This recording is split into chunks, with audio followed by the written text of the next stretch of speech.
Bhuvanagiri parliament అభ్యర్థిగా CPM party నుండి ఎండి Jahangir nomination వేశారు. నామినేషన్ సందర్భంగా పట్నంలోని రైల్వే స్టేషన్ నుండి ఎయిర్ గార్డెన్ వరకు సిపిఎం పార్టీ కార్యకర్తలు భారీ ర్యాలీగా వెళ్లారు. వినాయక చౌరస్తాలోని అంబేద్కర్ విగ్రహానికి సిపిఎం అభ్యర్థి జహంగీర్ పూలమాలలు వేసి నివాళులర్పించారు.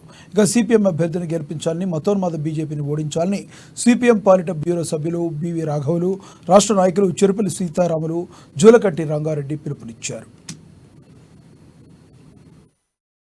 పార్టీ కార్యకర్తలు, శ్రేణులు, అభిమానులు, సానుభూతిపరులందరికీ కూడా శిరస్సు వంచి నమస్కరిస్తున్నాను. ఈరోజు భారీ ర్యాలీ నిర్వహించుకున్న భువనగిరి పట్టణంలో ఈ ఎన్నికలు చాలా చారిత్రాత్మకమైన ఎన్నికలు.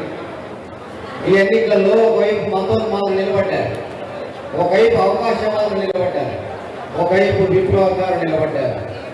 అందుకే మతోన్మాదులు ఓడించడము, అవకాశవాదుల్ని ఓడించడము, ఈ ఎన్నికల్లో కమ్యూనిస్టును గెలిపించడం ప్రధానమంత్రి కర్తవ్యంగా మనం ముందుకు సాగాల్సిన అవసరం ఉంది. ఒక రకంగా చెప్పాలంటే భువనగిరి పార్లమెంట్ నియోజకవర్గ పరిధిలో ఇక్కడ మతోన్మాదులకు అవకాశమే లేదు. మతోన్మాదులు తరిమి కొట్టాల్సిన అవసరం కూడా ఉంది. ఈ ప్రాంతంలో మతోన్మాదుల ఆటలు ఇక్కడ కొనసాగవు.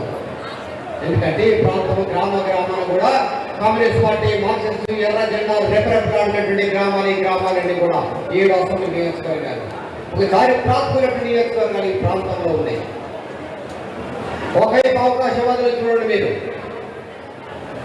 ఎవరండి? భువనగిరి